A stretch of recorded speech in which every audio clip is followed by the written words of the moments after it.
X-Men. Get it!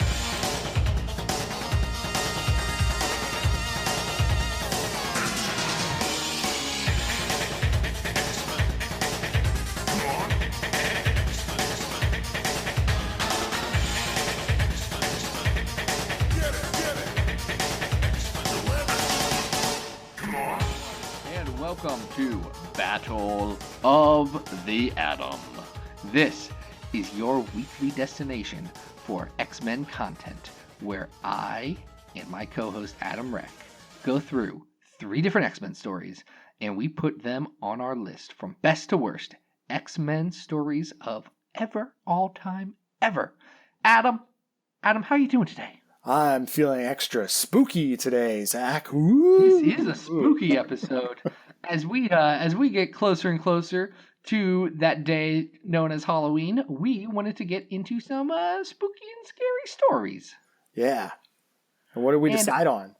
We decided to get into that time when demons invaded New York City, called Inferno. Which could be, this could be the scariest thing that we've done on the show, is to try and cover Inferno in a single episode. So, well, and we're not covering all of Inferno. No, because that would be daunting and silly. Yeah, we're gonna do the highlights. Yep. So we have for this episode the X-Men and X-Factor main, the part of Inferno that people think of as Inferno. That's the part that matters. Oh, that's not true, because we also have the New Mutants section. That's the other part that really matters, and we'll maybe even more. And we have the X-Terminators part, which matters in my heart. Oh, I like that. Yeah. Yeah. No, All that's right. good. So let's jump into the big chunk. First up, we have Inferno, X-Men and X-Factor. There's a bunch of issue numbers. I think it's X-Factor 36, 37, and 38, and it's X-Men 200 something. 239. Yeah. Did I do that right? 239 to 243. I could look it up on this tab that I have right in front of me. Yes. Yeah, it's 239, 243. The only reason I know the X-Factor ones is because, and I'm not joking, I have 4 copies of X-Factor 37, which is the one with Madeline as the Goblin Queen holding up the baby. How many copies? 4. I've purchased one of them. So it's this weird thing where, I have that for my run of comics, because I have, a complete run of X-Factor. Yeah. Can I make a recommendation? Maybe get a 5th copy, and then you can form, a weird, comic pentagram, and open up the portal to Limbo. See, I don't want to own more copies of it, not because it's a bad issue, but because I keep getting it as a gift. Oh. And this is a weird copy to get as a gift because it has the worst costume in comics history. The Goblin Queen costume is Witchblade bad. Yeah, that's 4 copies of Underboob right there. Yeah, and people are like, "Oh, Zach, it's X-Men comic." I'm like, "Yes, it is. I don't want you to think that this is what all X-Men comics are. Why do I keep getting this one?" Yeah, but I do. Okay. I do. I guess Inferno was popular, and there are a lot of copies. Sure. Yeah, I seem to see them when I dig through back issues. Inferno, for those of you who don't know, this is the story where Mr. Sinister and Nashtir, the demon, the horse demon guy, they trick Madeline Pryor into losing her marbles, becoming the Goblin Queen, and sacrificing babies to take over New York City with demons. That's a very distilled explanation. And then Mr. Sinister explains his secret history with the Summers family. Also, that happens. Yeah. I feel like so much of this is I know Inferno is highly regarded as one of the greatest crossovers of X history, but so much of this is a mess. Would you, I don't know if you're in agreement with that, but why does New York suddenly become possessed by anthropomorphic street lights and things like that? Because that's just charming. Okay. All right. Because that's great. That's the part of the book I will always fight for, is that there are elevators that eat people, and there are fire hydrants that fight Daredevil. I don't know, it's a vacuum cleaner. He fights a vacuum Yeah, cleaner. that's I actually own that. I think I have that issue, or there's multiple issues I think where he fights the anthropomorphic vacuum cleaner. That's an Ascenti thing, right? That's Yeah, great. I should have asked Nascenti about that. I actually got to meet her last weekend. Oh, really? That's so Yeah. cool. Yeah, I didn't know what to say. Also, frankly, she was not prepared for this con. Oh, She had like two printouts of the cover of her new book with David Aha called Seeds, which ooh, sounds fascinating just by the fact that it's an innocent David Aha book. go check But that out. yes, we haven't really talked about Inferno. What do you like about Inferno, Adam? All right. I think as a whole, what I like about Inferno is that it is really a Claremontian response to Fantastic Four 286. Like, if I boil this down, part of me suspects that this is really kind of like I don't even know how to describe this. Maybe like a jealous or an angry rant about what the publisher did with his line by bringing Jean Grey back for X Factor. And not letting Cyclops retire. And so, you know what, he's going to show them. He's going to make Madeline Pryor, you know, this evil villain, and there's going to be devil babies, and I don't know. I don't know. I see where he's coming from because you have to do something with the character. Because Madeline Pryor, at least up until the baby sacrificing parts, was a very very good strong character. Like Hmm. she was great. She's a standout of that 150 to 200 era X-Men. And that's part of why Inferno for me is kind of a bummer. I love Aussie X-Men. Big fan of that era. You know, so much so that I, you know, wanted to hunt down the Olivier Coipel Uncanny 600 cover of the Aussie X-Men. But to see Madeline Pryor get character assassinated here is really rough, because she is such a fantastic element of that run in particular. And it's a real heel turn here to go from, you know, a huge asset to what the title was to now evil, satanic supervillain in a very few short pages. It does build to that. I don't want to say that this happens out of nowhere, but at the Right. same time, it's very sad to see that this is how the character ends. Yeah, because I mean, Madeline will continue to show up, but she's not the Madeline you ever knew anymore. She's the Goblin Queen from now on. Though Yeah. I am happy that, as you know, there is currently a Madeline Pryor showing up in X-Men Blue, Hmm. but it's specifically not the 616 Madeline Pryor. They're letting Hopeless is letting her be, and he's Yeah. just using his super vampy Goblin Queen from his Inferno arc. Yeah, we're So Battle I World like that more, Inferno. but I agree. This Battle World Inferno, right? I'm sorry, I said Hopeless was in blue. Cullen Bunn, his comic book best friend, is using her in blue. Hopeless used her in all new, and he wrote the Inferno I do part. love that they're Sorry, doing I wanted that. to Like make you sure that can, was correct.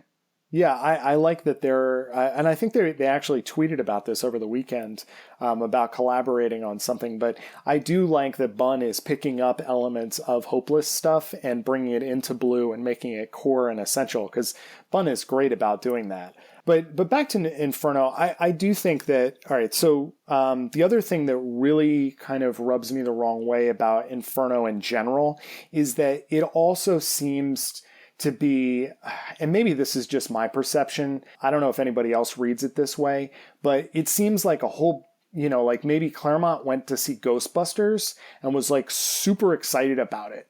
Like so excited about it that he decided to turn X-Men into Ghostbusters, particularly like the last 20 minutes of Ghostbusters, Yeah. where, you know, Sigourney is kind of in rags and she's at the top of a skyscraper, and you know, New York is haunted by ghosts. Ooh.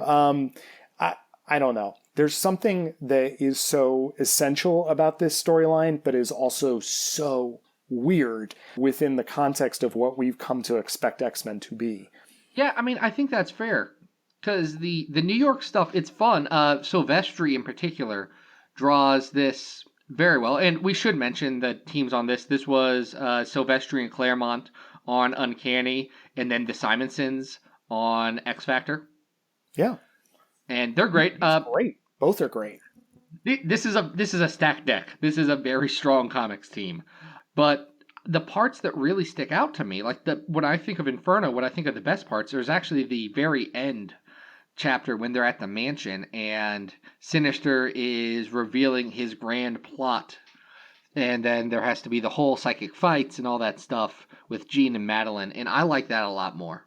Yes. That's the part that the build up and the crossovers into the other Marvel titles. I agree. Well, it feels like X-Men. That feels more like X-Men to me than a romp through a demon-infested New York. And I get that Inferno's big about that, but I don't think it works as well. I'm gonna be honest. I think this might be my least favorite part of Inferno, and it's the core part of it. Okay. Yeah, it does. I mean, it's an 8-parter if you take, the lead in Uncanny and you go through, X-Men and X Factor as you go through here. And I don't know that it needs to be that long. I think the weakest part of this is that, and we're going to talk about the New Mutants element of it, but the idea that the limbo stuff from the Ileana storyline, which had it been just contained to the New Mutants, could have been an amazing conclusion to her story alone, needs to bleed over so that the Nastir stuff is all over the place. And I don't know that it really adds anything to the Mr. Sinister end of the storyline, which I think we probably would both agree that is the more interesting part of the spectrum here for X-Men, and X Factor. Yeah, Nastir is boring. Nastir does, of the 3 big villains of this, Nastir, Goblin Queen, and Mr. Sinister, Nastir's just, he's a nothing. He's a non-entity to this. He is the demon-y guy. He gets better in a different crossover part that we're going to talk about, but for the X-Men and X Factor stuff, he is a plot element that they had to use. Right. Because Sim was being used elsewhere. Yeah, I mean, I realize that the decision here is to make this big line-wide crossover and then add a mini and then have some other superfluous Marvel crossover. But I think retroactively it might have been interesting if the Madeline Sinister stuff went its own route, the Nastir Limbo stuff went its own route, and they didn't meet in the middle. But the fact that they all have to really makes they bleed together in weird ways that don't always work so well. Right. Which is, not giving a lot of credit to how cool this story is, though. The storytelling is done very, very well. I think Silvestri, the Simonsons, Claremont, they're all firing on all cylinders. It's really cool to look at.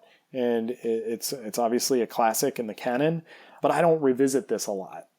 No, it's daunting to revisit. It's a lot. Like I did a reread of X Factor within the last year, and when I got to Inferno, I was like, I know I've read this in the last few years. I can skip this, right? Like I know there's a lot of build up to it, but I want to get to some other stuff. I don't need to read this again.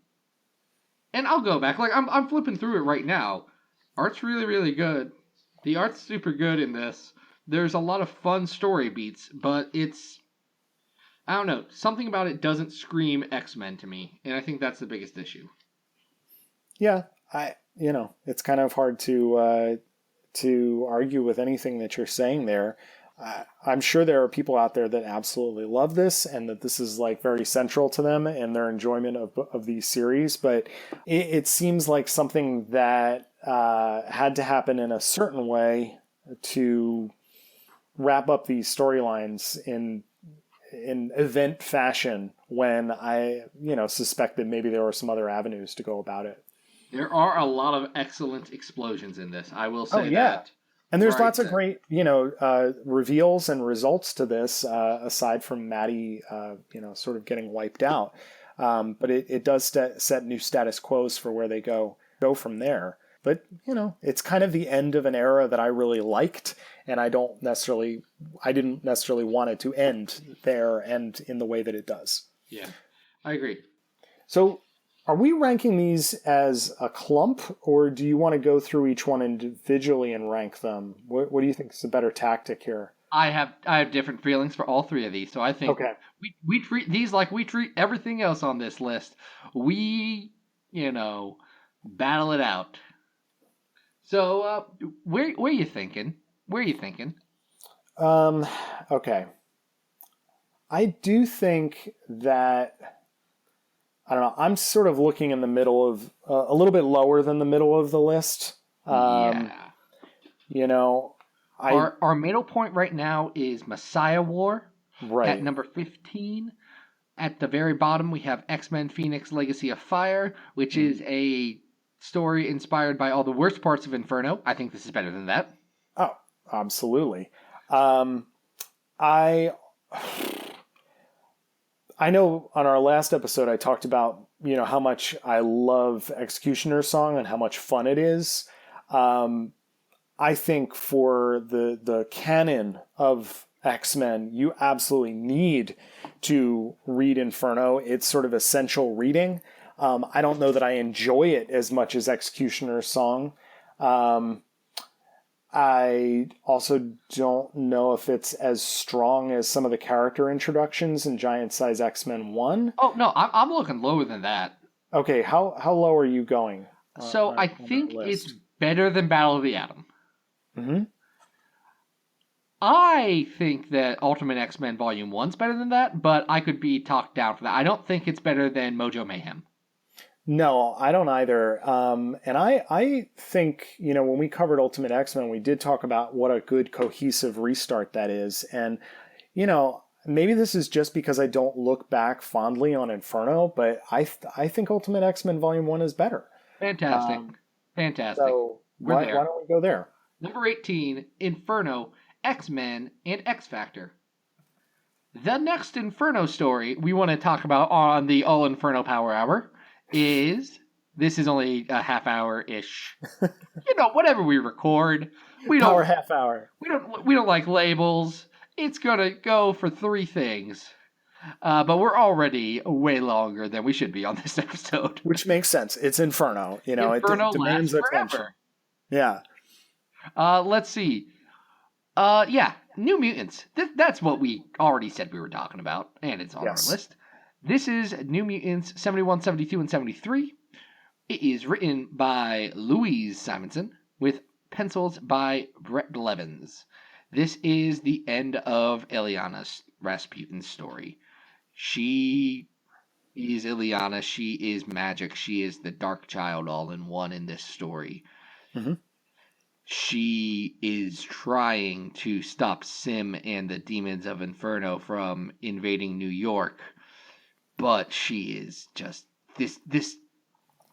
I was looking at an ad copy of this, like just something they were printing in the Marvel comics at the time, and it says something to the extent of, "No one said this would have a happy ending." Yeah, and that's exactly what this is. This is a tragic story of Ileana. She loses. She becomes the Dark Child. She becomes everything she ever feared, and the only reason we have the Ileana we have now is because her friends went back and found the little girl, and they took Ileana from the past because their Ileana was corrupted, their Ileana was broken, their Ileana lost. That's a tough freaking story to read. Yeah, and I think that this is it benefits from being shorter than the other Inferno crossover with Uncanny and X-Factor. And it's also way more cohesive because it ties directly back to the Magic miniseries. It's a conclusion that wraps up everything that we talked about in terms of this character's origin story. And I think it works really well. I still think that Nastir is a very weak villain, but I think that having Sim here along for the ride and revisiting elements from that original miniseries and taking this to an extremely dark place and allowing this character to have I don't know if I want to describe it as sort of a catharsis of some kind, but the idea that the character gets a reset button in a lot of ways, I think this works much better than what we saw in the X-Men X Factor run. I think Blevin's art is outstanding here. He does a great job with the possessed New York and all of the objects in it. The Goblin Queen really, you can see her transformation and the horror of it. And really, when we get to the end here of her being trapped in the armor and Colossus ripping her out, it has a lot of emotional heft to it, which I don't feel the same way about the other end of the other Inferno crossover. I totally agree. And I'm glad you brought up Colossus, because him being there at the end, him being there in New Mutants 73, that sells it for me. Because, yes, this is a story about the New Mutants, and Illyana was very close with her team. But Illyana was closer with her brother. Her brother that, for the longest time she thought was dead and all this, and now he has to try and save her knowing that he can't. It's a heart-wrenching story. There's a lot of stuff that work about it. There's some unfortunate baggage of the era, like Gossamer. Gossamer's in this. I was going to try and avoid mentioning that, but yes, there is, Gossamer tagging along. There is the also, and we'll talk about Exterminators in a second, which works very interestingly on its own, but that also does complicate this a little bit. It adds a little wrinkle to it. But it also, makes for an interesting convergence after this in New Mutants and even in X Factor, which is good. Again, I think that this works much better, and especially the Colossus Illyana stuff and her having been returned to childhood at the end of this short arc. I just think it's much more direct, and it works really, really well. Yeah, I like this a lot. This is, quality-wise, probably the best part of Inferno, but it's a tough one to read, because it is a loss. It is a tragedy. Mm-hmm. And it would take years before we got this Illyana back. I mean, it took till 2009, 2010? Right. Yeah, I mean, and that makes sense. I do think what's one of the unfortunate parts of the conclusion of this arc is that instead of Illyana getting to evolve as a new character or as a new individual, she's a casualty of the writer's not really knowing what to do with her, which is a huge missed opportunity because, what could you do with this mystery character that just emerged from this armored shell? There's so much cool stuff you could do with that. Well, I mean, she is 8. Yes, but at the same time, she's not allowed over the course of the early 90s to grow in any way. There's a couple of plot lines that she gets involved in, but she's still just a kid. Whereas there really could have been some interesting after effects to this that never really get played upon. Sure, but I think that's more of an issue with, using Illyana as a prop for the legacy virus in the 90s instead of this story, where I think as a whole and as the ribbon on top of the Illyana New Mutant story, I think this works. Oh, absolutely. And again, you're right on the money there that the idea of being the legacy casualty, that has nothing to do with what we're reading here. It's just an unfortunate consequence of maybe the writers not knowing what to do with that character and then that scenario and then, easy pickings here. Yep. Let's go for the easy emotional payoff there. So where would you rank this as opposed to where we just put Inferno, X-Men, and X Factor? I like it better than the X Factor and X-Men one. I definitely I like it less than I think I like it less than Generation X 1, 2, and 3 that we talked about last week. Mm-hmm. Last week, like it wasn't 20 minutes ago. Spoiler alert, everyone, from the past. But yeah, that puts it in a weird place. I'm kind of looking around 11 and 12 X-Men 92, 1 through 4, and X-Factor 87. What are your thoughts? I think this is better than the first arc of X-Men 92. And I don't know. I guess whether it's better than the dupe issue of Wolverine and the X-Men is my gate there. So where do you think it falls? I don't think it's better than that dupe issue, because that dupe issue is pretty darn good. So 11 then. Yeah, I think that's a respectable showing. Like, let's not parse words. Number 11 on this list of right now 32, soon to be 33 X-Men comics. That's pretty good. Yeah, but I do think that this is the best of the three elements of Inferno. It's quick, it's direct, it has the emotional heft that you would expect from a crossover like this, and it does it extremely well. Sure. So let's talk about the third heat, the last element of this. X-Terminators. Okay. X-Terminators. From the pages of X-Factor. Oh my god. This was a 4-issue mini by Louise Simonson and John Bogdanove, starring the kids that hung out with X-Factor. Right. That team is Artie and Leach, the best kids. Richter, Rusty Collins, who's the worst. He's the worst of them. He is. Come on. He can't even get a good fire name. Fire names are easy. He could be called Inferno. I just ran that one. He'll get his justice, won't he? Won't he get his justice as a character before he just unceremoniously dies? He'll be murdered.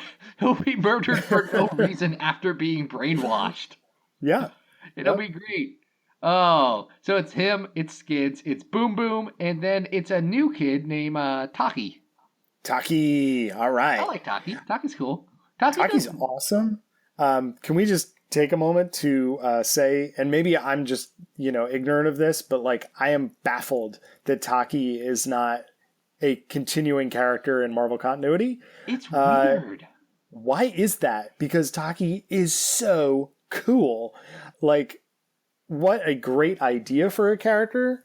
And I don't know, man. I would love to see him pop up again. Yeah. I don't think Taki's an X-Men character, though. Okay. Where would you put him? You know where I think I might put him? And this is going to be odd, but Avengers Academy. It was a series that ran after the Heroic Age? So 2010 to 2012-ish? Somewhere around that. I think he'd be a good fit with that generation of kids, because he's not Young Avengers material. Right. He's still trying to learn, but his power, which is essentially go gadget wheelchair, yeah, it doesn't work with a lot of the like body powers that X-Men tend to have. True. He would also be a good fit with Future Foundation. Oh, dang! Why is that not a thing? Right? That is the right place. That would have made a lot of sense, especially with Artie and Leach being in that series for him to cross over, right? Yeah. Jonathan Hickman, you made a mistake. Where is Taki? Oh, you screwed up. I don't know. Well, dang, that's a good call. I will say this. I do think that there is somewhere someone plotting Fallen Angels 2, which will then feature the return of Gomi and Taki teaming up. No, but there is a Fallen Angels 2 quality to this miniseries, which makes me really like it. Even though I don't know that it's very good. It takes the weird demon baby part of the storyline and runs with it, and the crossover with New Mutants is awkward at best. However, I don't know. Like you said, there's a special place in my heart for this series, despite how much Nastir is in it. Because I just like this combination. I like this team. I like Boom Boom. Oh, yeah, because Boom Boom's fabulous. And John Bogdan of Boom Boom is amazing. The best Boom Boom, maybe. I mean, look, like... Boom Boom is very high on my list, and I will defend that because Boom Boom is great. Yeah, if we're going to get Boom Boom, I'm going to vote for either Bogdanov Boom Boom or Blevins Boom Boom. And, either is fine. But Bogdanov does a great job with that character and getting the attitude right. So there's one thing that I just kind of pulled this up. I want to be very clear. I've never read Adventures Academy, so I don't know this. But yeah, Taki was in Adventures Academy. He joined the team there. So point me. Oh, I was all right. right. Well, honestly, I think you're more right. I just think mine's the thing that happened. Well, yours is the canonical reality, which I've got to get my act together and go check out. So glad to hear that Taki made a comeback. I assume he's just hanging out at Avengers Academy still. That's a real place, I think, still. I don't think any Avengers teach there. I don't know. Unless it's like the Avengers Mansion, which got turned into a tourist hotel. Yeah, it got turned into a weird tourist kink hotel. And then a Nazi took it over. I love it. That's fun. I love it. But yeah, I think X-Terminators is 3/4 of a really good comic. Mm-hmm. Like, it's literally, it's 3/4 of a good comic. Issues 1, 2, and 3 are great. They have awesome boom boom. They have good skids. Artie and Leech are great. Issue 4 is where it falls apart. Yeah, well, issue 4 is where we get that very uncomfortable crossover with New Mutants, where we're even seeing scenes from New Mutants, and it just seems unnecessary to be doubling up on these things just to show this team of kids in the same fight sequences from their perspective. Right. You know, it's still fun art. Like there's some really, I think there's a double page spread at the beginning of issue 4 where Bogdanov has the demons kind of chewing on the exteriors of the panel into the gutter. Yeah. Which I love these little touches like this, but you're right. Issue 4 kind of falls apart and, that's where things get really messy.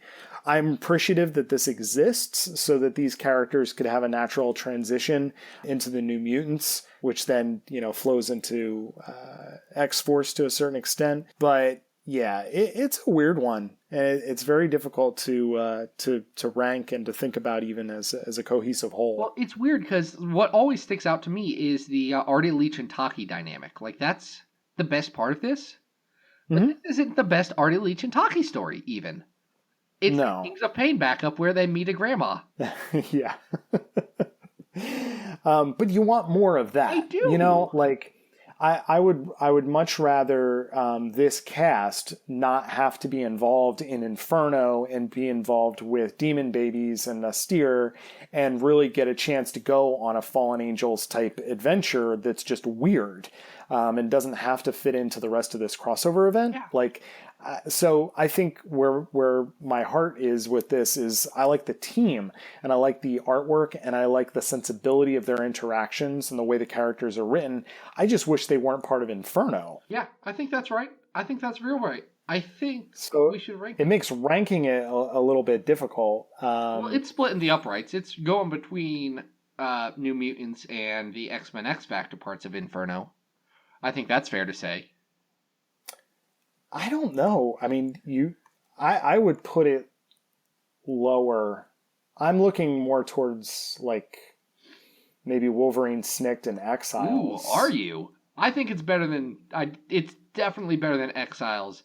Yeah, I think that's where my brain is going. I do think that X-Terminators is enough of a mess that it's.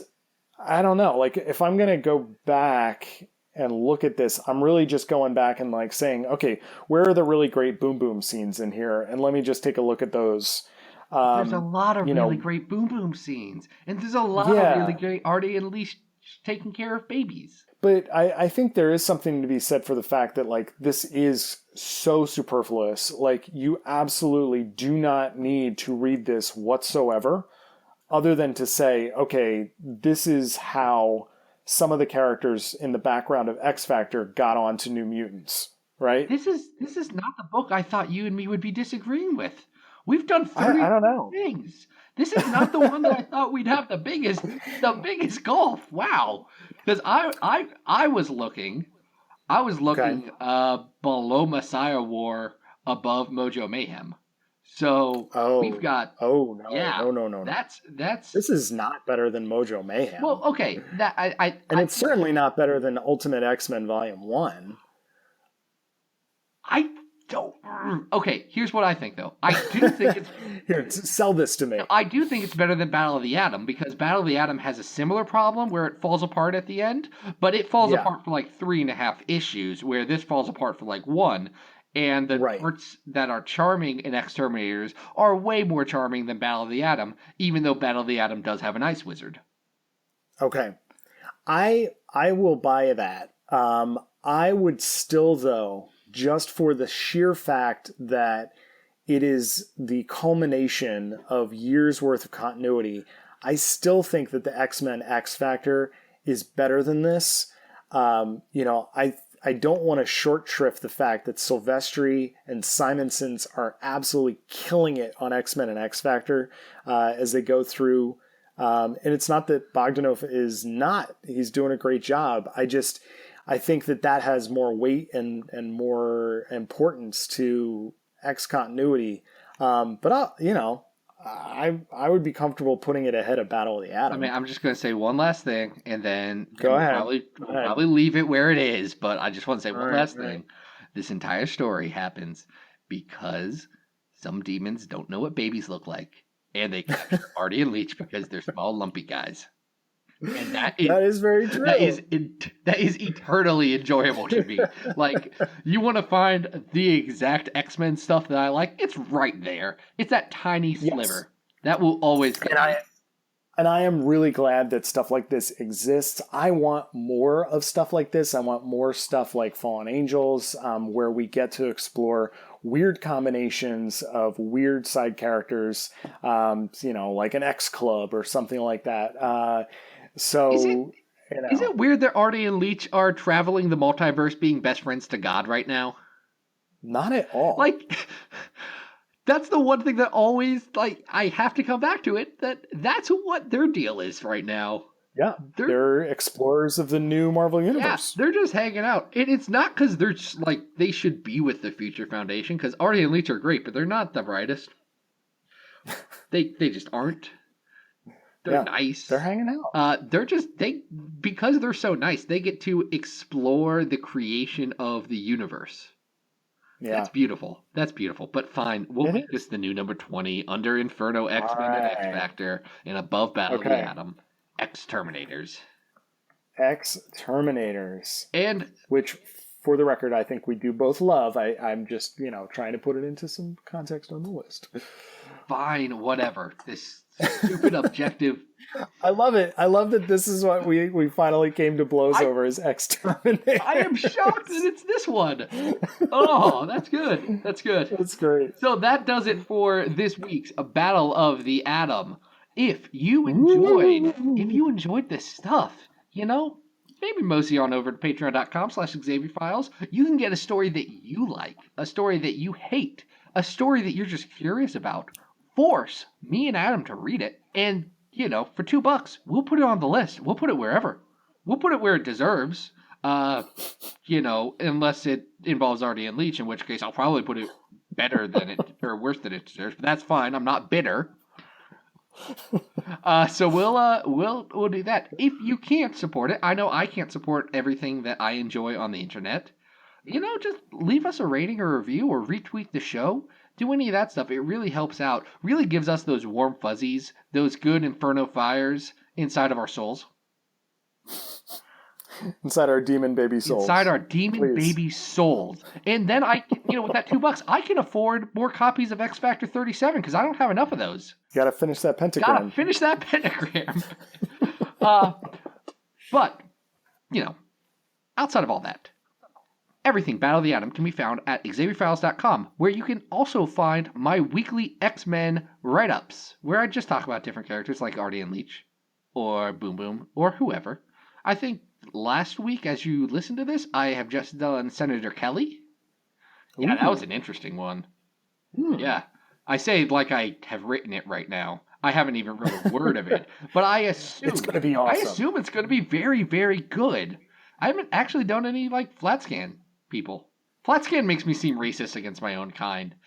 I can't use that. That's not my word. He's a muggle. That's He's a senator. He's a senator. Let's use that as a He's a concerned citizen. Yeah. But beyond that, you can go to twitter.com /Xavier Files. That's where I tweet about X-Men. Mostly X-Men, sometimes non-X-Men stuff, mostly X-Men. It's a lot of X fun. But Adam, where can people find you online? On Twitter, you guys can follow me at Arthur Stacy. I am trying as best I can to do some Inktober stuff, which is a nice experiment. And just wrapped up Bish and Jube's Age of Strife over at adamrec.tumblr.com. So check that out as well. Yeah, it's good stuff. Well, that does it for this Inferno-sized episode of Battle of the Atom. Until next week, this has been Battle of the Atom. We hope you survived the experience. Get it!